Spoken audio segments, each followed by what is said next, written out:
Thanks, Tommy. Thanks to all the speakers already. Listen, firstly, I'd just like to say thanks for the invite, particularly to Barry and others. I thought it was hugely important that we, the department, came down, and most of my team from Ballina are also in the audience here as well. So, look, I think it's important that we put a face to the department. Just a brief little bit about myself.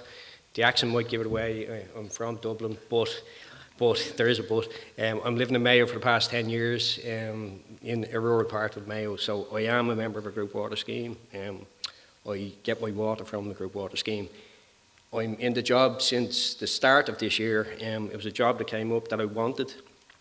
Previous experience in social protection and justice and Ukraine stuff and you know, challenging roles, but this was a job I wanted.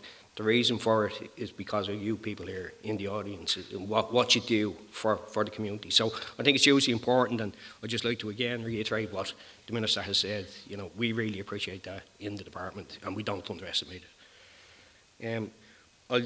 I'll briefly go through who we are as a unit and what we do, and I'll touch upon the multi-annual report. Tommy did mention that it hasn't been announced. I know this is a moving feast, and Jesus, when's it going to be announced? It should have been done a long time. There's a million reasons why, but it will be. I met with Minister O'Brien on Tuesday, and he and I went through it in some detail, so it will be announced in the coming weeks. We have a little bit more work to do. I'm looking at Barry Dean there. We have a little bit more work to do, but it will be announced soon.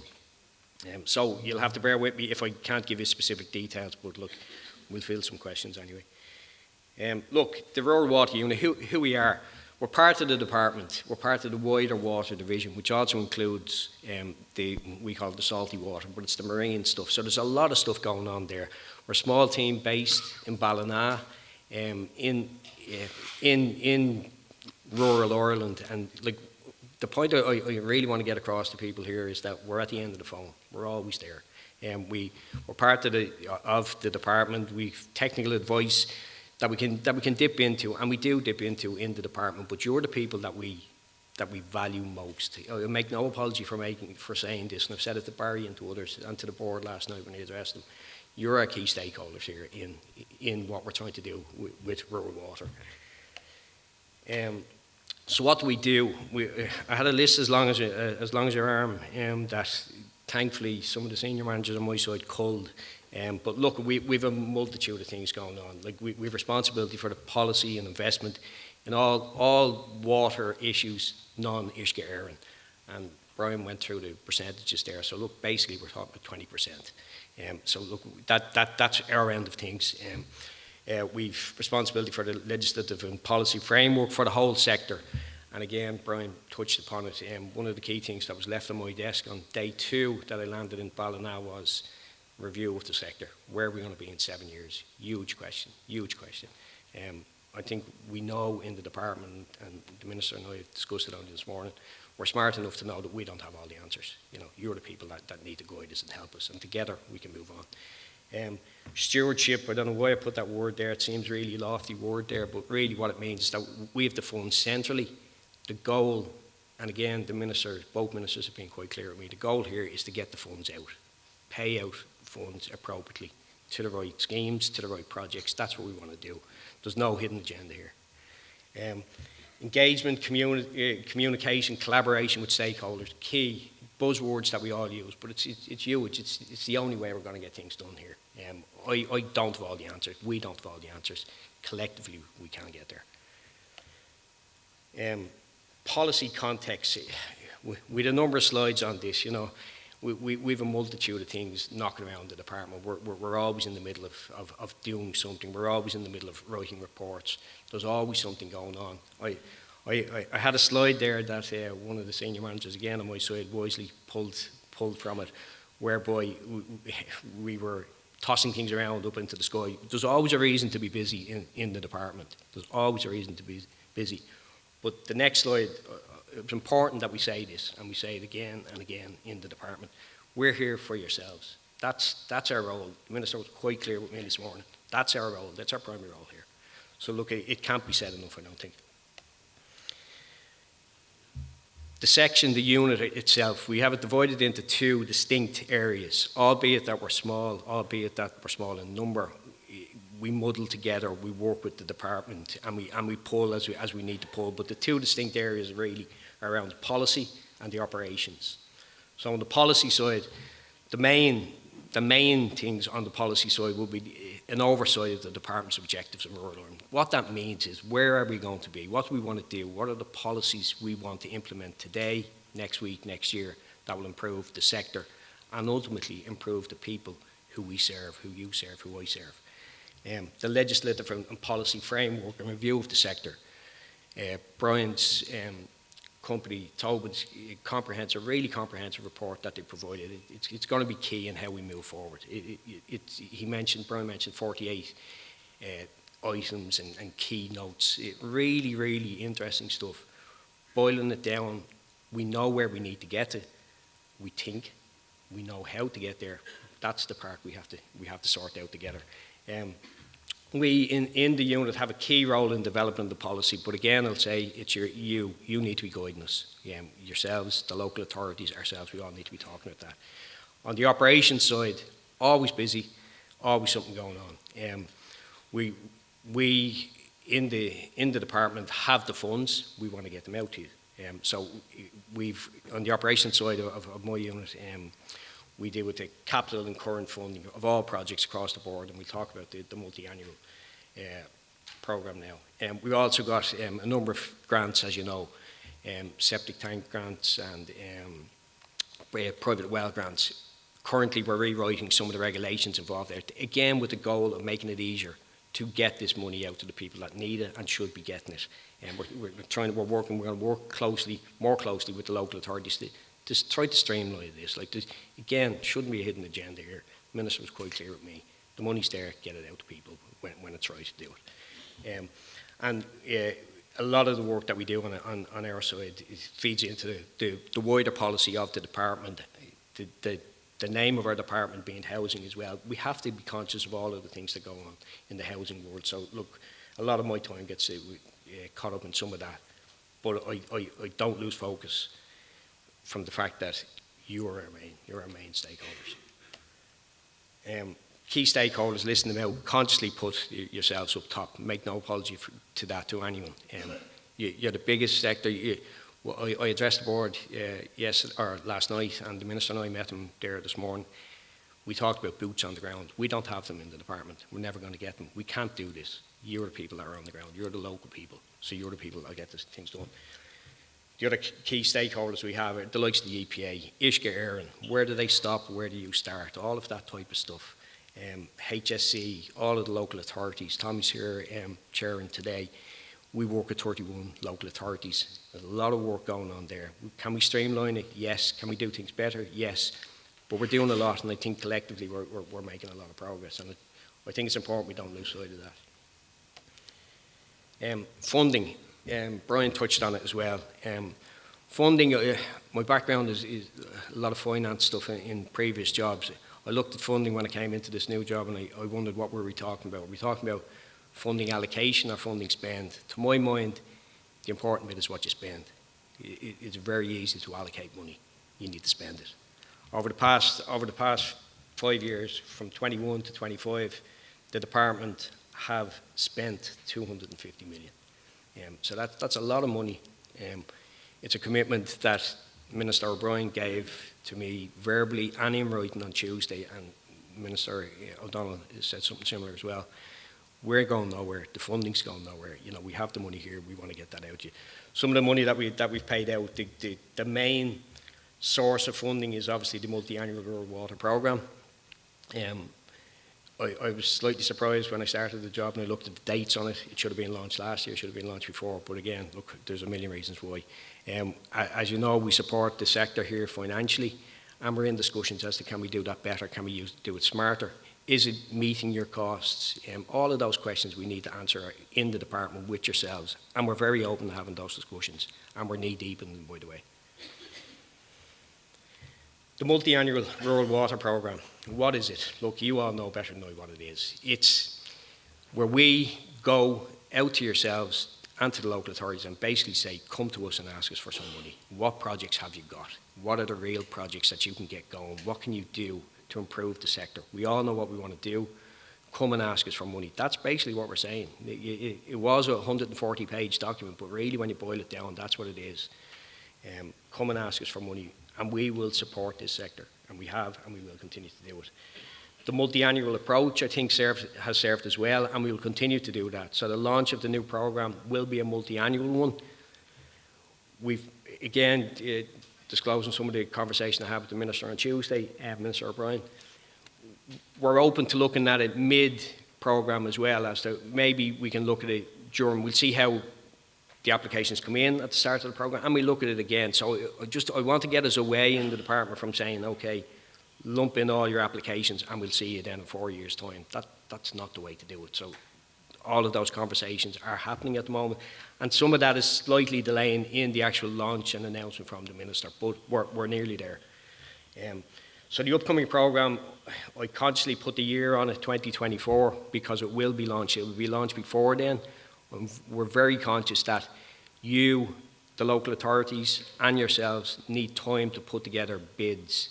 We want good bids. It's hugely important that the bids we get in, the applications we get in, are well thought out, and from the beginning that the local authorities and yourselves in the schemes and in the Federation are in on the bids from the ground up.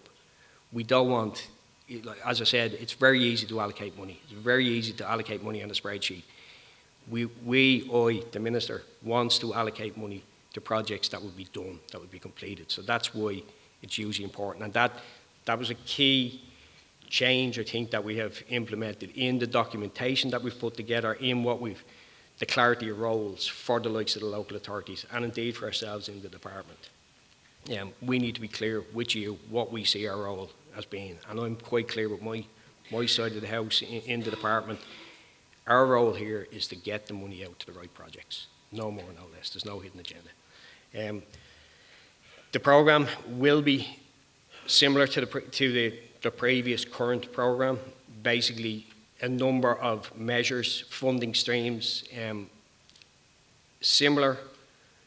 I'm trying to watch my words here because I can't really tell you exactly what's in it, but it will be similar along the same lines. We've looked at the values involved. We've looked at should we put more emphasis on some measures, but hopefully all of that through a lot of constructive dialogue we've had, particularly with the Federation and with the Rural Water Group, will feed into that. And when we launch that in the coming weeks, hopefully it will reflect that. The existing programme, I think it's important we don't lose sight of all of the work that we've done collectively. In the previous programme, we allocated funding to almost 700 projects. So that's 700 real projects, individual projects. We actually physically spent the money, 60 million. Like, again, a lot of money. The commitment remains, the money's there, we'll pay it out. It has to be said that some projects have not progressed. That's a problem in the department. Again, Minister O'Brien was quite clear. The underspend in the programme is a problem. We need to spend the money. It sounds silly. I've never been in the department in the civil service where I say that, but we need to be spending the money. And when I say we, I mean all of us. So that's why we in the department side need to make it easier to get access to money when it's appropriate, with the appropriate controls and the appropriate conscious of spending codes and all of those things that we all know about. We don't need to labour it. But many projects have been completed. We see it on the ground. I see it in my own local group water scheme. Improvements have been made. Improvements are being made. There's noticeable improvements. The important thing is that people are noticing it. I can notice it. Even a dub living in Mayo, I can notice it. 10 years, it's better than it was 4 years ago. Lessons learned.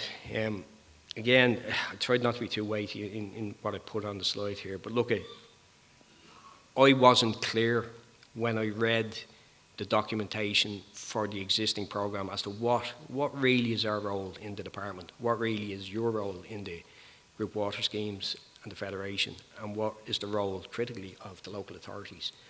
So we've spent a lot of work, and we tossed it about, and we turned it upside down and back and front, really just to put together some sort of language around it that definitively sets out what our role is. I've explained what I see our role as being in the department, and we quite clearly have explained that to the local authorities and hopefully to Barry and others in the Federation. I think it's critical that we all know what we need to do here. I think we all agree where we need to go. We all know what we want to do, but I think it's important that we all know what our responsibilities are. So it's vital that people know their roles. There has to be a clearer understanding, and I think there is. Costings, again, touching on funding and expenditure and allocation and what does that mean. Costings need to be realistic. Costings need to be realistic. The Minister and I met with the board this morning and we spoke about intangible value and costings. They're difficult things to write down. But the one thing we can get right is what we think is a realistic cost, because we want to know about it and we want to be able to stand over the money that we can give to projects. Yeah. What collectively can we do better? Obviously, change is good. We keep changing. We keep working together. We've all said it. We're going to say it throughout the day. You're going to be sick of hearing it, but we're all saying the same thing here. We all need to work together. I can't do this stuff alone down in Ballina. We couldn't do it, and we're smart enough to know that. We know you can do it with us. You couldn't do it without us. We can't do it without yourselves or the local authorities. So we need to work together. I mentioned the underspend. It's vitally important that we spend the money. I can't say it any blunter than that. The Federation and the group water schemes and the local authorities, I'm looking at Barry there because I had a lot of conversations with the Federation. I think it's critical that when we launch the programme, that when we start seeing bids come in through the local authorities, that the bids that we receive, that the applications we receive are put together in conjunction. You, the Federation, the group water schemes and the local authorities. You all need to be on the same page here. We all need, I don't want to be approving funding for a project that a group water scheme knows nothing about or isn't fully on board with. That doesn't pay any of us. So it needs, and we need to give each other time to do that. That's why it's critical we launch it and we give ourselves a set number of time, weeks, months, to pull together these bids. The department will be there to help. We'll be on the road, we'll be setting up workshops, we'll be Q&As, documentation. We'll do our bit, but it is up to yourselves in the Federation, in the group water schemes, and particularly in the local authorities to do that. I have it here, funding's available. The Minister will probably kill me for repeating that, but the funding is available. The funding is available, it's there. The last bullet point I have there, again, I constantly put that in, and that's looking at what we didn't spend on money allocated in the current or previous programme. I'm certainly of the view, and I think Minister O'Brien is of the view as well, that we will only be funding, allocating money and actually spending money and paying out money to projects that are going to begin. So a requirement of the application that comes into ourselves for the new multi-annual programme will be a commitment from all of us collectively that this project will begin before the end of 2026. We don't want to be talking about this ad nauseum, about projects that we thought we could do and couldn't do. We need to be all realistic here. I would prefer to be approving funding for a smaller number of projects that I know will be completed. So that's a key point in the department, and I think I hope the sentiment behind it makes sense to people, in that it's very easy to move money in spreadsheets, in the full knowledge it's not going to get spent. What are the objectives of the new programme and the current programme? Look, I've listed them out here. Secure, resilient, high-quality drinking water supplies. That's what we're about here, to improve them. Increased pressure from Europe, from legislation, from everywhere, that our water is compliant with all of the legislation and all of the numerous regulations that are coming our way. The bar is getting higher. We know that. Therefore, the challenge is getting harder. Therefore, we need to up our game in the department I'm talking about. Value for money for projects. I certainly can't stand over allocating money, spending money for projects that shouldn't be funded. I don't think I see many of them, and I think collectively with the applications we get in, I think it's hugely important that we're realistic here. That they're realistic. The value for money end of it. We spoke this morning with the board about the intangible value. That's huge in there. That's a hard nut to crack, because A plus B equals C, but it's the intangible stuff. It's the intangible stuff. Is what added benefit will this project in your scheme give to the community? That's hard to put a big pound sign on or a big euro sign on, but we recognise that in the department, and it's certainly like in my role in the department, I certainly will not be just looking at A plus B equals C. Therefore, we can't go down that. Otherwise, it defeats the point of this sector. That's why I was really enthusiastic about taking this job, because I see that as a huge benefit to our community, to our citizens, to our customers. Promote the economic and social development. Again, speaking to Minister O'Brien on Tuesday, hugely important. We need to make our rural communities attractive places to live. We have a housing crisis. The housing crisis is not just in Dublin, the housing crisis is in the country. So we need to move it on. Protect the environment and climate change. Look, we've all seen what's happening. We need to up our game in that regard, and hopefully the funding available will go some way to do that. I'm just watching the clock here now, and Barry's waving at me furiously.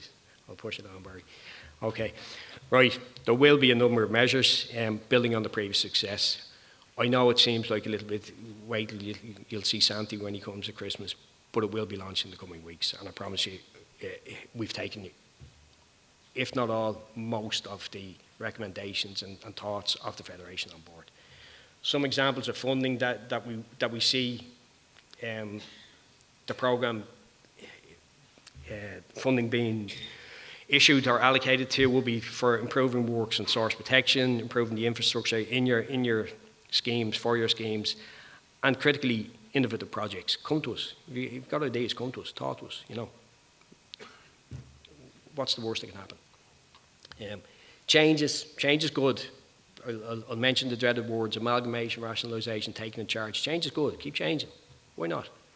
That's the mantra in the department. We have to keep changing. Briefly mention the Measure 8 that was launched last year. That's an advanced measure of the new programme for unsewered villages. The Minister O'Brien will make an announcement in the coming weeks on that specific projects for funding in those. Points to remember. Look, the obvious stuff. We need to work together. We have to work together. I'll say it again. We can't do it alone. We know that. We need to change when it's necessary. Some people don't like change. Some people do. We have to change. But we have to change together. Again, at the risk of the Minister lynching me again, funding's available, but we need to spend it wisely. And lastly, and most importantly, the department is always there for this sector. Minister O'Brien again said to me on Tuesday, we're going nowhere. We're going nowhere. So look, we're here for you. Pick up the phone. What's the worst that can happen? Okay, thanks for your time.